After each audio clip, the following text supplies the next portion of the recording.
Adapted from archaic translation by W.H.D. Rouse. Jataka number 502. Hamsa Jataka. There go the birds, etc. This story the master told while living in the bamboo grove, about elder monk Ananda's renunciation of life. Then also the brethren were talking in the hall of truth about the elder monk's good qualities, when the master came in and asked them what they sat talking of there. He said, "This is not the first time, brethren, that Ananda has renounced his life for my sake, but he did the same before." And then he told them a story of the past. Once upon a time, there reigned in Benares a king named Khuddaka, or the father of many sons, and his queen wife was Khema. At that time the great being lived on Mount Sitakuta, and he was the chief of 90,000 wild geese, having come to life as a golden goose. And at that time, as already described, the queen saw a dream, and told the king she had conceived a woman's craving to hear a golden goose discourse of the righteous path. When the king inquired, were there any such creatures as golden geese, he was told yes, there were on Mount Sitakuta. Then he had made a lake which he called Khema, and caused to be planted all manner of food corn, and daily in the 4 quarters made proclamation of immunity to be cried, and sent on a hunter to catch geese. How this man was sent on, and his watching of the birds, and how news was told the king when the golden geese came, and in what manner the snare was set and the great being was caught in the snare. How Samukha, chief captain of the geese, saw him not in the 3 divisions of the geese, and returned. All this will be set on in the Mahahamsa birth. Now as then the great being was caught in the noose and stick, and even as he hung in the noose at the end of the stick, he stretched on his neck looking along the way that the geese had gone, and watching Samukha as he came, thought, when he comes I will put him to the test. So when he came, the great being repeated 3 stanzas. There go the birds, the red geese, all overcome with fear. O golden yellow Samukha, depart. What want you here? My friends and family deserted me, away they all have flown. Without a thought they fly away. Why are you left alone? Fly, noble bird. With prisoners no fellowship can be. Samukha, fly, nor lose the chance while you may yet be free. To which Samukha replied, sitting on the mud, No, I'll not leave you, royal goose, when trouble comes near. But stay I will, and by your side will either live or die. Thus Samukha, with a lion's note. And Dhatarattha answered with this stanza. A noble heart, brave words are these, Samukha, which you say. It was but to put you to the test I asked you to fly away. As they were thus conversing together, up comes the huntsman, staff in hand, at the top of his speed.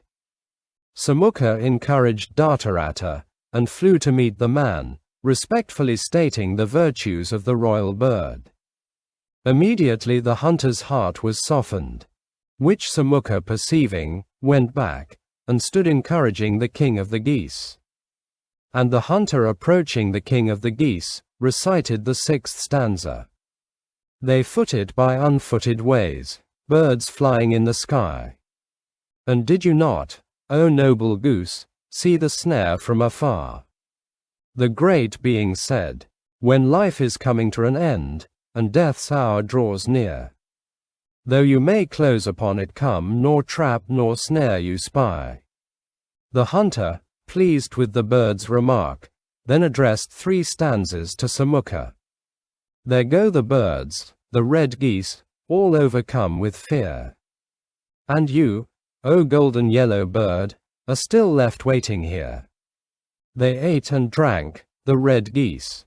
Uncaring, they are flown. Away they scurry through the air, and you are left alone. What is this bird, that when the rest deserting him have flown.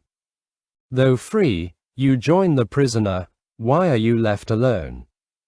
Samukha replied, He is my comrade, friend, and king, dear as my life is he.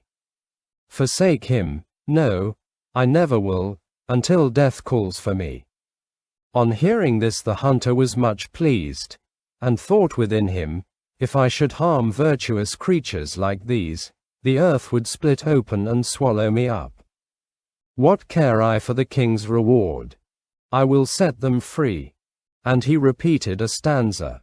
Now seeing that for friendship's sake you are prepared to die, I set your king and comrade free, to follow where you fly. This said, he brought down dhatarattha from the stick, and untied the noose, and took him to the bank, and pitifully washed the blood from him, and set the dislocated muscles and tendons. And by reason of his kindness of heart, and by the might of the great being's perfections, on the instant his foot became whole again, and not a mark showed where he had been caught. Samukha saw the great being with joy, and gave thanks in these words. With all your family and your friends, O hunter, happy be. As I am happy to see the king of birds set free. When the hunter heard this, he said, Now you may depart, friend.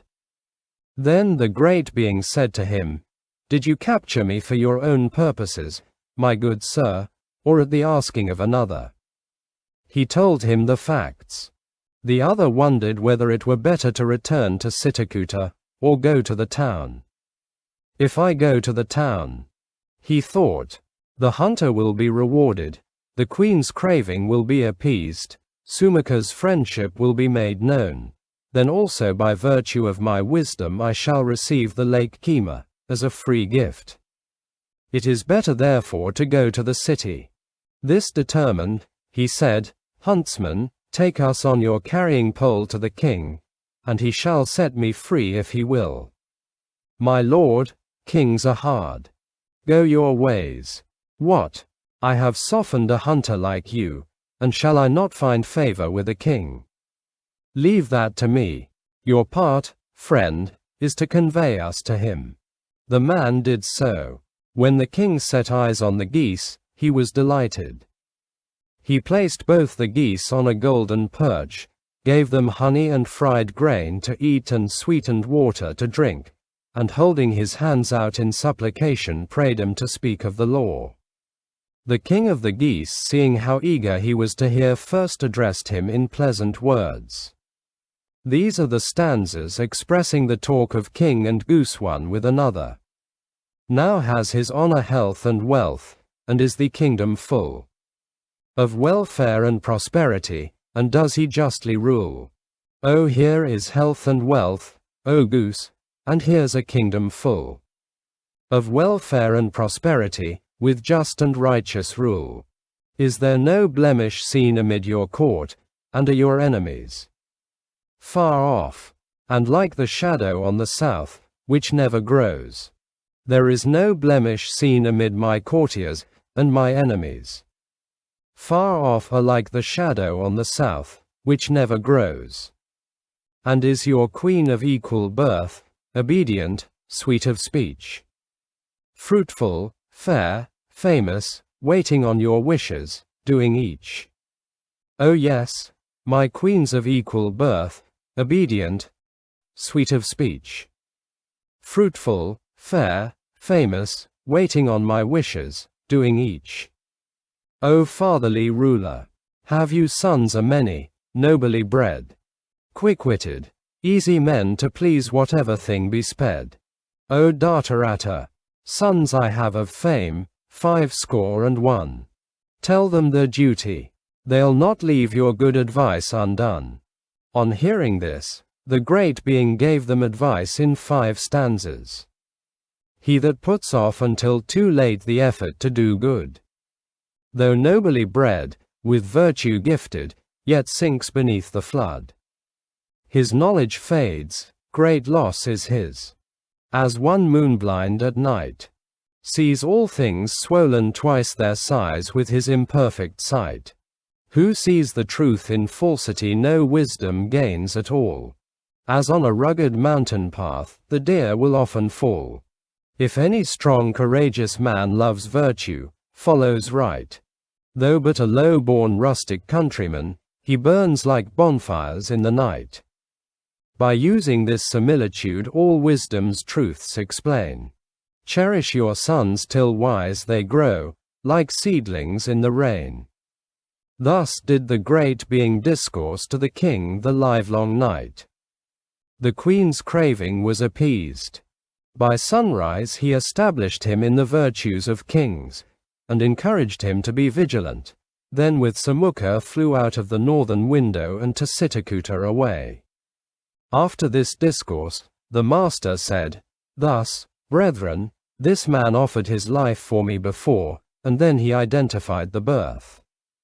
At that time Channa was the huntsman, Saraputra the king, a sister was Queen Kema, the Shakya tribe was the flock of geese, Ananda was Samukha, and I was the goose king myself.